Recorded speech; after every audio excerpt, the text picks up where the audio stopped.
Behold the latest military news update. This is AFP Community News, hosted by Rob Suzon every 12 noon, Mondays to Fridays. Only here on DWDD Armed Forces Radio. One AFP for a stronger Philippines.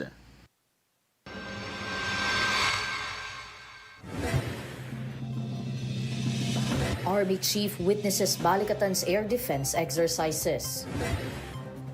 Consul General welcomes Filipino reservists and cadets in Honolulu. Fuel prices up for second straight week. Palace announces 20 pesos per kilo rice program starts on May 1.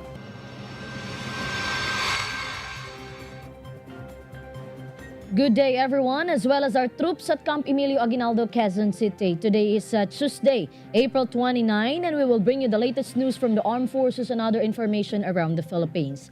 In behalf of Raf Suzon, this is Jai Simbahon for AFP Community News. DWDD Armed Forces News. The Chief of the Philippine Army, Lieutenant General Roy M. Galido, Philippine Army, witnessed key air defense drills during Balikatan 40-2025 held at Command and Control Fusion Center in Basa Air Base, Pampanga. Joining him were Armed Forces of the Philippines Chief of Staff, General Romeo S. Browner Jr., and senior commanders from the major service branches. They observed both the Air Defense Exercise, or ADEX, and the Integrated Air and Missile Defense Exercise, showcasing seamless coordination between the AFP and the United States Armed Forces Indo-Pacific Command. Earlier this year, CGPA announced plans to acquire a short-range air defense system for the Philippine Army that will complement the PA land defense concept to fully support the Air Force and the Navy's efforts in realizing the comprehensive archipelagic defense concept. DWDD Armed Forces News. The Philippine Consul General Arman R. Talbo welcomed a visiting delegation of Filipino reserve officers and cadets in Honolulu, Hawaii. The group was led by Major General Joel Alejandro S. Naknak, the Deputy Chief of Staff for Reservist and Retiree Affairs of the Armed Forces of the Philippines. The said reserved officers will undergo Reserve Officer Training Corps Cultural Understanding Leadership Program 2025, which includes immersion activities and joint field training exercise with the University of Hawaii Army ROTC, including participation in the Spring 2025 field training exercise at Marine Corps Training Area, Belos. COLP is a global initiative that promotes military-to-military exchange, humanitarian service, and cultural understanding, helping future leaders gain deeper insight into international cooperation and share defense values. DWDD Armed Forces News. Armed Forces Radio. For other updates, let us hear the details about almost 16,000 Philippine Army troops to cast vote in local absentee polls. Go ahead for the details, Gina.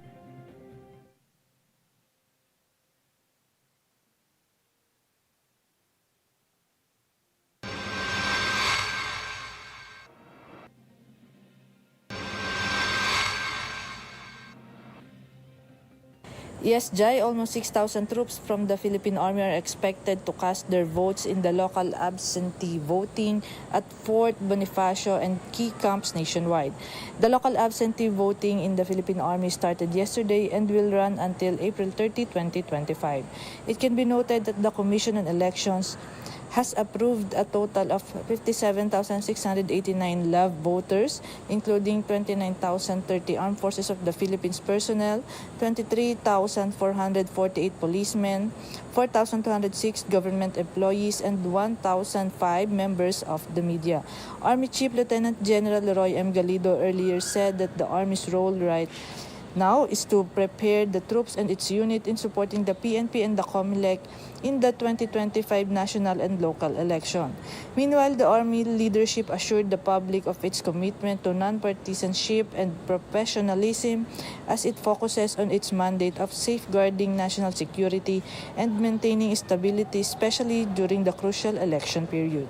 This is Gina reporting for AFP Community News, 1 AFP for Stronger Philippines. Thank you, Gina.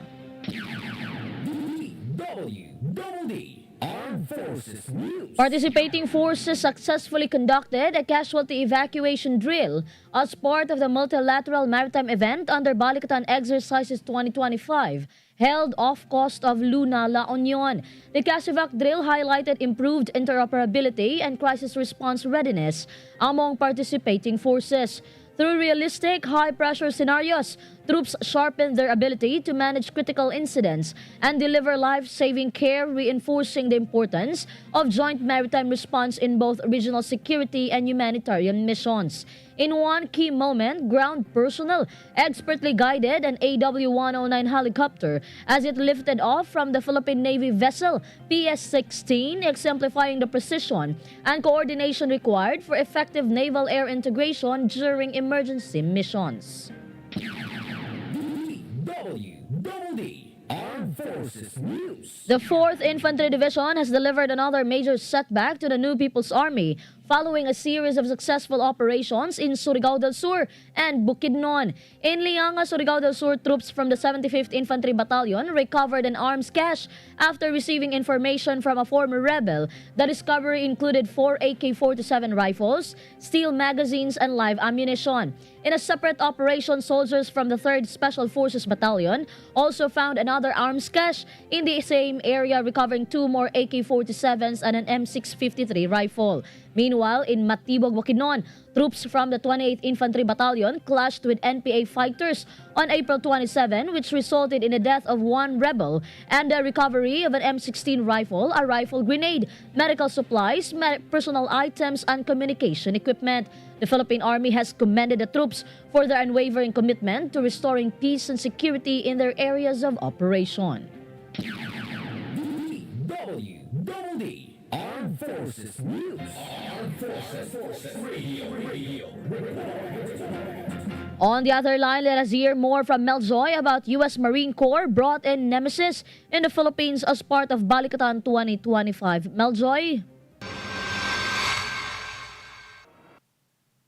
Yes, Jai, several units of Navy Marine Expeditionary Ship Interdiction System were brought into the Philippines by the United States Marine Corps as part of Exercise Balikatan 40-2025, with the exercise including moving them by air from one location to another, which shows the flexibility and rapid deployment of this mobile anti-ship missile system. Since it can fit the C-130 Hercules transport aircraft, it means that even the armed forces of the Philippines can easily move the Navy Marine Expeditionary Ship Interdiction System anywhere in the country. Due to its naval strike missile's shorter range compared to the BrahMos, the Navy Marine Expeditionary Ship Interdiction System is much more compatible for use to defend the Luzon Strait, which includes the Bashi and Balintang channels.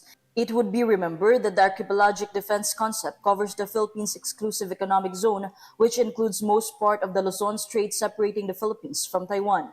A Philippine-owned and operated Navy Marine Expeditionary Ship Interdiction System can deter or defend against Chinese ships with intentions to attack or invade Philippine forces or territories in northern Luzon. This is Meljo Inesio Oroco reporting for AFP Community News, 1 AFP for Stronger Philippines. Thank you, Mel Joy. DWDD Armed Forces News. The 58th Infantry Battalion recovered skeletal remains in Sitio Victory, Barangay San Luis, Malitbog, Bukidnon. The recovery operation was launched following a community peace dialogue facilitated by the Mobile Community Sustainment Support Team in Sitio Victory. During the dialogue, a concerned resident reported the location of a burial site. Acting on the tip, soldiers proceeded to the area and successfully exhumed skeletal remains, along with several personal items, including a flashlight, a hammock, a machete, and other materials. Authorities have begun the proper identification process, and the remains will be given a dignified burial with the help of the local priest and the Sitio Victory community. DWDD Armed Forces News. For our national news, DWDD National News. fuel prices went up for the second straight week. The per liter price of gasoline increased by 1 peso and 35 centavos. Meanwhile, diesel is up by 80 centavos and kerosene by 70 centavos. Local oil industry sources attributed the increase to the new U.S. sanctions on Iran's oil shipping network. DWDD National News. Armed Forces Radio. And now let us hear a reporter on the ground about Philippines and New Zealand set to sign visiting forces deal. Go on for the details, Leonor. New Zealand Defense Minister Judith Collins is set to sign the Status of Visiting Forces Agreement with Defense Secretary Gilberto Teodoro during her visit in Manila. The said agreement will enable both countries' armed forces to enhance their cooperative activities and conduct joint exercises in each other's territories. In a statement, Minister Collins said it will formally set the legal framework for engagement between their respective militaries and enhance ongoing cooperation, activities, and exercises. The agreement follows as commitment made by Prime Minister Christopher Luxon and Philippine President Ferdinand Marcos Jr. during Mr. Luxon's visit to Manila last year. Meanwhile, SOFA is a treaty-level document that sets out the legalities of military cooperation between the two countries. This is Leonor Tanap reporting for AFP Community News, 1 AFP for Stronger Philippines. Thank you, Leonor. DWDD. National News. The government will start selling rice for 20 pesos per kilo on May 1. Presidential Communications Office Undersecretary Claire Castro said the pilot implementation will be in Cebu. On May 2, the program will be rolled out at the Department of Agriculture Bureau of Animal Industry Kadiwa Center along Visayas Avenue in Quezon City. Castro said stocks will come from local farmers. DWDD. National News. The Philippine Health Insurance Corporation has rolled out an initiative to provide free outpatient care for children suffering from severe acute malnutrition. The package covers medical treatment, nutrition counseling, and ready-to-use therapeutic food, at no cost to families. Infants under 6 months are eligible for support worth up to 7,500 pesos, while children under 5 can receive up to 17,000 pesos. PhilHealth said the government needs to work together to make sure no child, no family, and no community is left behind. DWDD. National News. Armed Forces Radio. We have a report coming in from Ali about government forces raise Philippine flag in West Philippine Sea. Ali? The Joint Task Unit Pag-asa personnel conducted an interagency maritime operation at Pag-asa Case 1, 2, 3, and 4 and raised the Philippine flag in the West Philippine Sea. The said task unit is composed of Philippine Navy, Philippine Coast Guard, and PNP Maritime Group personnel. The initiative affirms the Philippines' sovereignty over the case located within 12 nautical miles of Pag-asa Island, Municipality of Kalayaan, Palawan in the West Philippine Sea.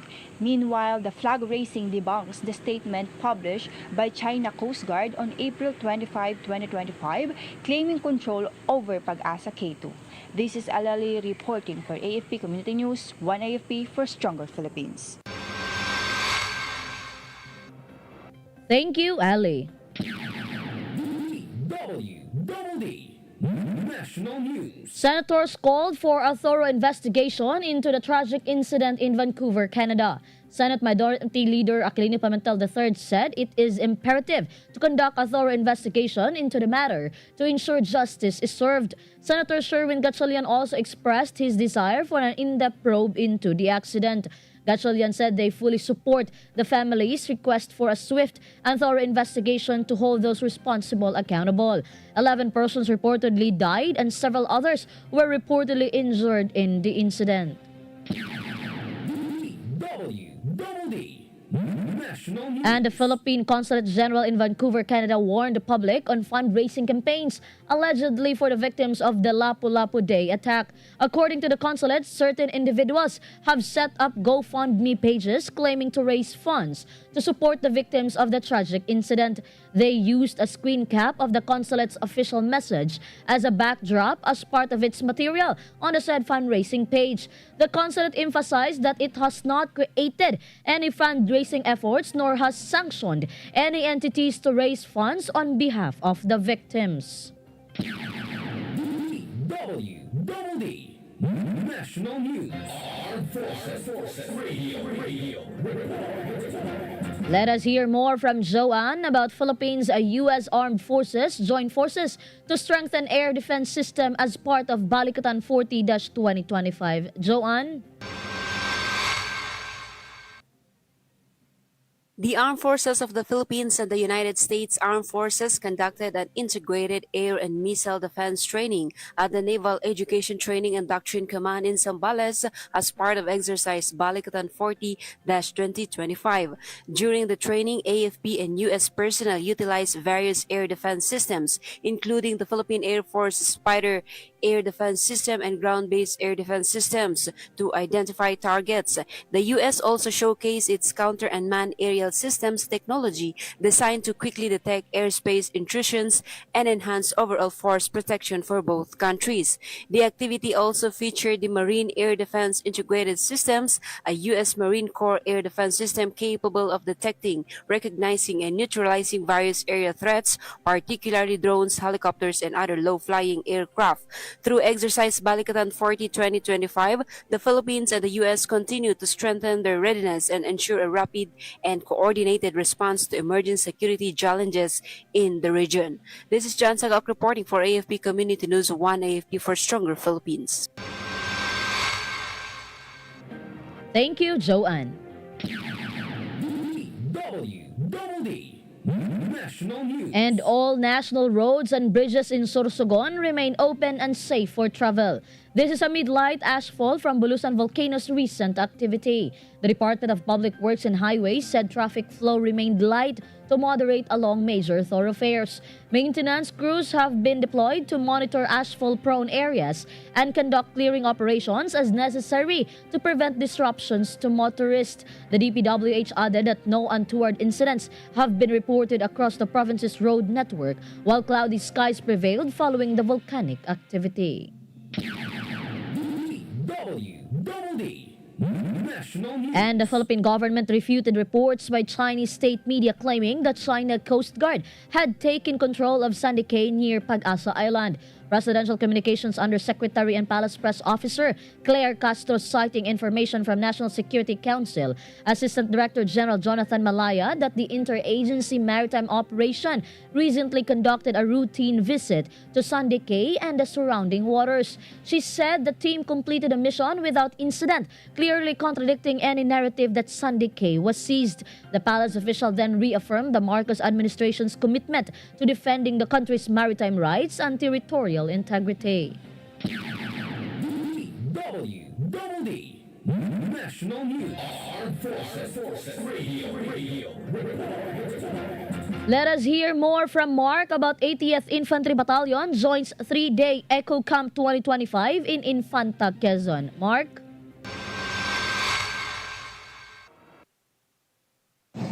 Yes, Jai. The troops from the 80th Infantry Steadfast Battalion actively joined the 3-day Eco Camp 2025 held at the Santa Monica Beach Resort, Barangay Boboin, Infanta, Quezon. The activity with the team Our Power, Our Planet gathered more than 80 youths from the towns of Real, Infanta, and General Nakar in the province. During the Eco Camp 2025, troops from the 80th Infantry Battalion conducted communication information awareness and approach program wherein they discuss the recruitment scheme of the CPP and PNDF in the vulnerable sectors and explain ways to avoid being influenced and radicalized by the communist terrorist group. Meanwhile, 80th Infantry Battalion Commanding Officer Lieutenant Colonel Mark Anthony U. Ruby, Philippine Army, emphasized that their participation in the activity is the part of the broader goal to support programs that strengthen security, knowledge, and environmental concern among the youth. This is Mark reporting for AFP Community News, 1 AFP for Stronger Philippines. Thank you, Mark. More updates from Mabel about NCR Command conducts Maritime Defense Lecture at National University Fairview. Mabel? Yes, Jai, good morning. NCRCOM conducts Maritime Defense Lecture at National University, Fairview. The National Capital Region Command conducted a lecture at the National University, Fairview during its NSTP talks with the theme, Sea of Resilience, Strengthening Our Nation's Maritime Defense. The session brought together more than 300 NSTP students and faculty and staff members to discuss the importance of protecting the West Philippine Sea and promoting maritime security.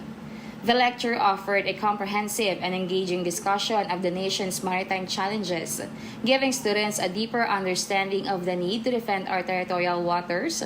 It also aimed to inspire the youth to become more informed, responsible, and proactive contributors in preserving peace, security, and sovereignty in the country's maritime territories. NCRCOM expresses its heartfelt gratitude to National University Fairview for the warm welcome and strong participation shown by the students and school staff. Their enthusiasm reflects the vital role of educational institutions in building a generation committed to national resilience and sovereignty. This is Mabes Omaga reporting for AFP Community News. One AFP for Stronger Philippines. Thank you, Mabes. DWDD National News. The Department of Foreign Affairs is considering taking appropriate action against China after it claimed that it has already seized Sundalo. DFA Secretary Enrique Manalo disclosed that they are closely monitoring the situation to come up with a plan. Manalo said they will be consulting various agencies on what action should be done. The DFA chief added that they are looking at developments like these amid a commitment to the 2002 Declaration on the Code of Conduct in the South China Sea and recent negotiations on finalizing a Code of Conduct on the South China Sea by next year. DWDD National News. The Department of Education is harnessing artificial intelligence to enhance the early detection of disabilities in students across the Philippines. DepEd announced that its Education Center for AI Research is developing the screening using AI-based assistance for young children project. This aims to modernize the identification of learners at risk of disabilities.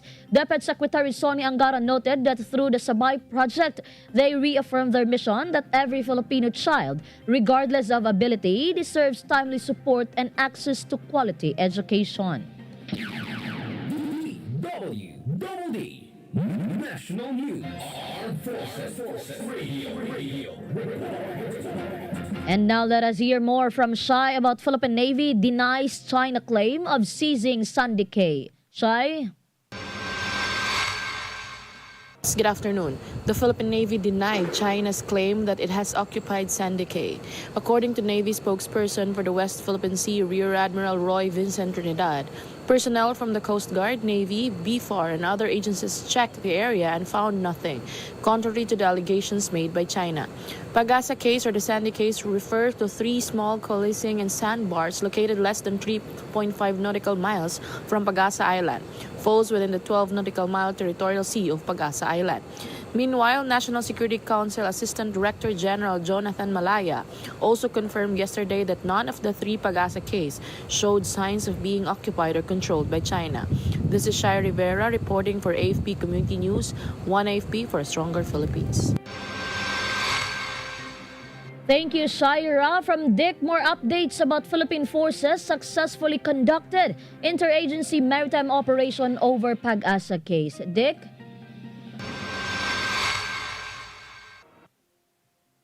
Recently, in a decisive demonstration of national sovereignty, the Philippine Navy, Philippine Coast Guard, and Philippine National Police Maritime Group conducted a joint interagency maritime operation in Pag-asa K1, K2, and K3 in the West Philippine Sea.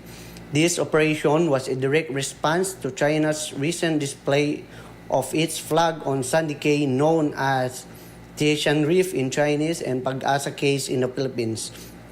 The Philippine team successfully landed on the dispute sandbars, raising the Philippine flag to reaffirm the nation's territorial claims.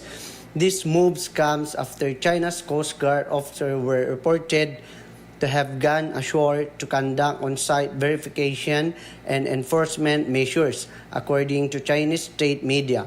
The Philippine government has reiterated its commitment to upholding national sovereignty and has called for restraint from all parties involved to prevent further escalation in the region. The interagency maritime operation underscored the Philippines' unwavering dedication to protect its maritime territories and asserting its right in the West Philippine Sea. The operation also highlights the strengthened cooperation among the Philippine Navy, Philippine Coast Guard, and Philippine National Police Maritime Group, enhancing their collective capability to respond to maritime security challenges and safeguard the nation's interests in dispute waters. This is the latest update. This is Corporal Idoba reporting for AFP Community News, one AFP for a stronger Philippines. Thank you, Dick. DWDD National News. The Police Regional Office 13 says that the Caraga region has 13 areas of concern in the May elections. 6 are in Surigao del Sur, 5 in Surigao del Norte, 1 in Agusan del Sur, and 1 in Agusan del Norte. PRO 13 Director Police Brigadier General Christopher Abrahano said that these areas have recorded suspected election-related incidents in the last 2 elections, making them priority zones for security measures. He then assures that police forces in the region are still focusing and monitoring areas of concern. DWDD National News. And that's all for today's broadcast. Thank you for joining us, especially to our audience in our Facebook page, AFP Radio DWDD. Don't forget to tune in tomorrow for more updates, same time, same station. Again, this is Joyce Inbound for AFP Community News, one AFP for a stronger Philippines. Behold the latest military news update. This is AFP Community News, hosted by Rob Suzon every 12 noon, Mondays to Fridays.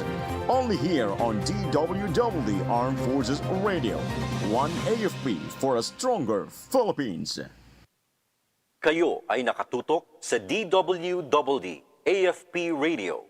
Kami po ay kasapi ng KBP, Kapisanan ng mga Broadcaster ng Pilipinas.